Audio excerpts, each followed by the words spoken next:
Okay, every Thanksgiving, my mom would make some mystery drink, non-alcoholic, but it tasted like unicorns floating on a cloud.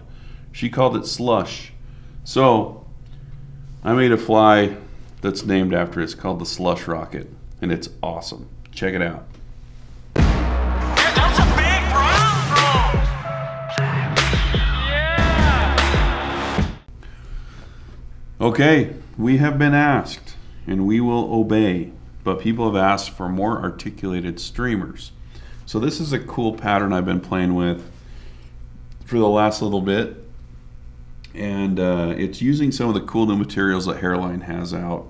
So there were a few of them that caught my eye, and I knew I had to incorporate them into a fly. So this is a 2461 streamer hook, just any hook that's kind of this shape, 3x long-ish with a straight eye. But any streamer hook really is going to do the trick. Size 2 I have in the vise, and I'm just going to start my thread. We're going to work on the back half of this fly, which is pretty simple. The fly is kind of based on this new barred polychrome rabbit, pale purple or tan and pale purple. But check it out, it's like got these crazy lavender tones, and the lavender on the tan actually is fluorescent. So got some really good UV properties going here. So I have a manageable strip of that. And what I'm going to do is I'm going to leave about, I don't know, that much hanging off the back of the fly. So I'm going to create a part in the hair. Moisten my fingers to separate that out. And then that's my tie-in point right here. So you don't need a ton of turns here, just 3 or 4 turns. And then for the body, it's going to be this cool flexi squish chenille. So you've got like a chenille with a whole bunch of rubber legs on it. So if you're into stimulating lateral lines, this is the material for you. So I'm just going to put that on the hook, wrap my thread all the way forward. And then on this one, I kind of like to wrap with my hands to push any of those pieces of rubber leg back. It's okay if we trap them down because we can always brush them out.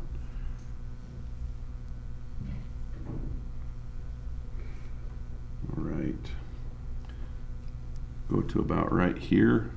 Tie that all off. These fibers like to kind of go wherever, so it's a little messy. So once that's tied in, I'll come in here with like a dubbing brush type thing. I've got my fancy little Swiss one.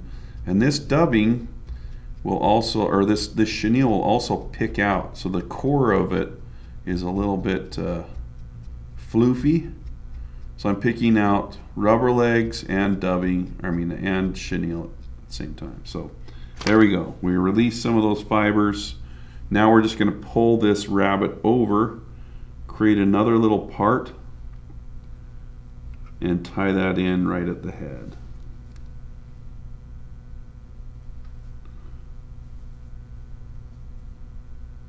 Got a little rubber leg that wants to come along and play. Guess what? He's going to get nuked. Chaucito. All right. So I'm just trying to get this other little rubber leg out of there. It'll drive some people crazy. All right, and then I'm just going to build up a little bit of a head here. And before my head gets too big, I'm going to take some of these little silicone crusher legs. They have a bunch of rabbit fur all over them because I've been experimenting. But anyway, I'll take 2 of those, and I'm going to take 2 of them and lay them on one side of the fly. Tie those in. And then just bring those over to the other side of the fly. You kind of use your thread to tease them into place. And now I have a section of legs on either side of the head.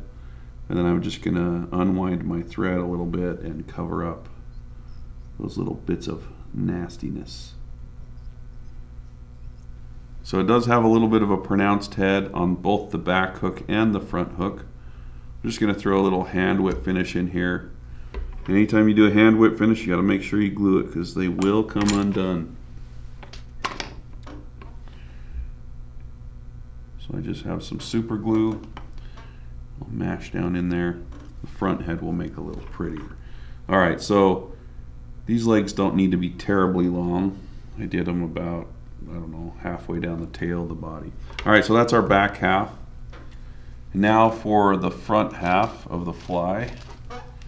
Same exact hook. Usually I use an extra wide gape hook on the front, but because we're not building a bulky head on this, we don't really need an extra wide gap.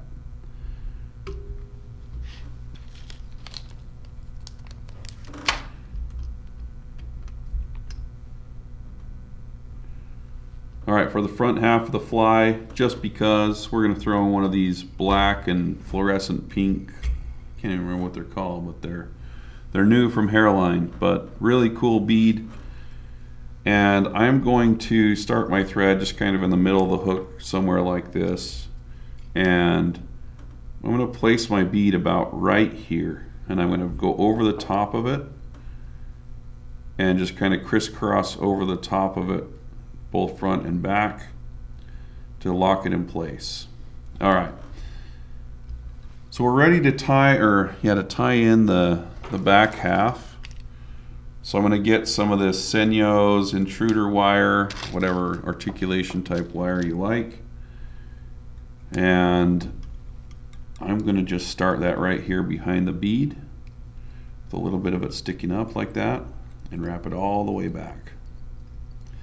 And I do wrap these down the bend a little bit. That prevents fouling a little bit more. And then another cool thing from Hairline are these small 3D beads. So I'm going to use a brown one and a fuchsia one. So these are the same plastic beads as the larger 6 mils. I think these are roughly 4 millimeters, but they're super cool. So for any of you that like to do a little bit smaller articulation or smaller articulated flies, these would be a good bet for you. But I like them because I'm going to use 2. I've kind of switched to using just one bigger bead, but we're going to use 2 on this one. Once it's in there, I'm just going to thread it through. I mean, if you're doing production tying, you can do this a bunch of different ways to make it faster, but this is probably the easiest for me.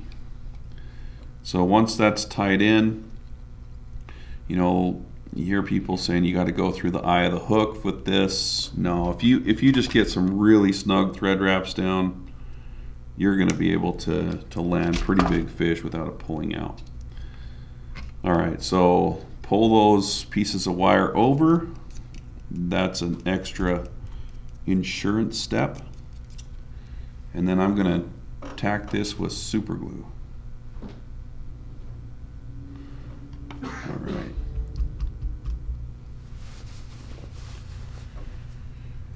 Okay, so the front half of the fly is tied just like the back half, except the tail going out the back of the front half is just barely any leather at all, maybe about that much. The more leather you have on it, it impedes the articulation, so the motion of the fly is affected. So again, I'm just going to make a little part in the rabbit, lay it on my thread. That's what we're working with. So Spencer can put some awesome reggae music on right now.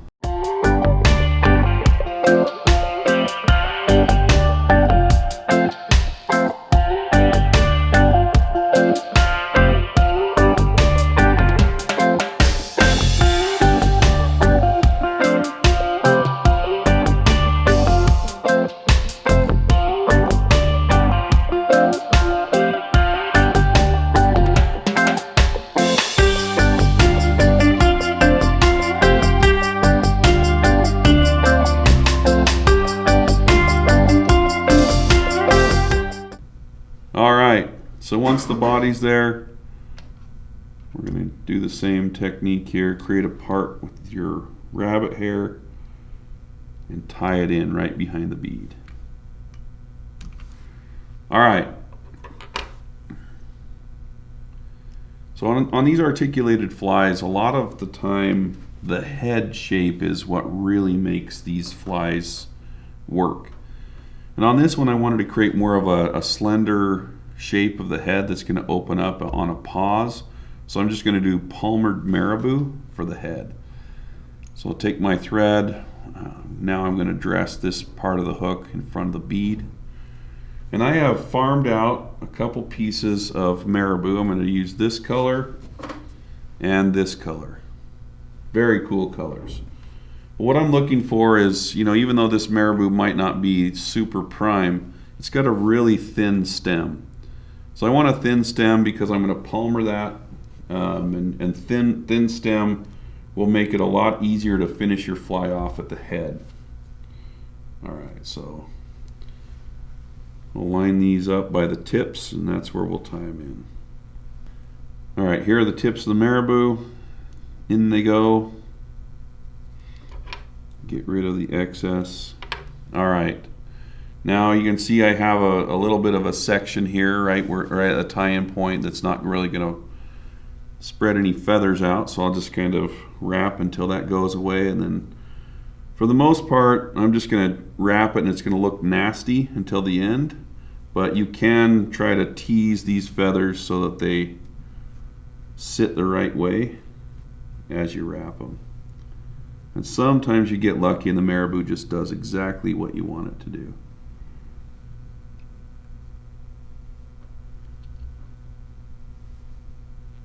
And this is something that will take some practice.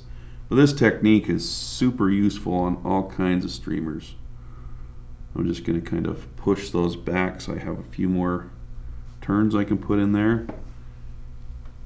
All right, at this point I'm going to take my scissors or whatever, and I'm going to pick out the feathers so that I can do a tie down now without trapping a bunch of fibers. I'm just going to kind of wiggle that through there, and I just did one tie down wrap. Usually if I do any more than that, it just traps down fibers, and I don't want that to happen. So I'm just going to take these feathers now and pull them back, and I'll start creating a head and move that head a little bit into the marabou. And that really solidifies those wraps really well, and makes the fly a little bit more durable. So once I'm here, I'm just going to come in here and trim out just the stem, and then we'll grab our fancy comb, and we get to make the marabou do what it's wanted to do its whole life. Just look pretty, feel respected, except for the fish. The fish are going to want to try to kill this thing. So as you can see, that opens up really nicely. There's really nothing that's impeding that marabou, and this is going to move like crazy in the water. All right, once I'm here, I'm going to use my whip finish tool this time. Throw a whip in this fly.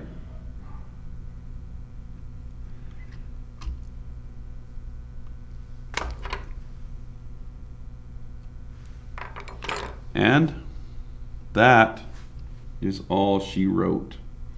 With this 5.5 mil bead, it makes the fly, as heavy or as light as you want. You can put whatever size bead you want on it, or you could put 2 beads. So it's a very versatile fly. You can make it as heavy or as light as you want it, and it's going to move like crazy in the water. So check it out.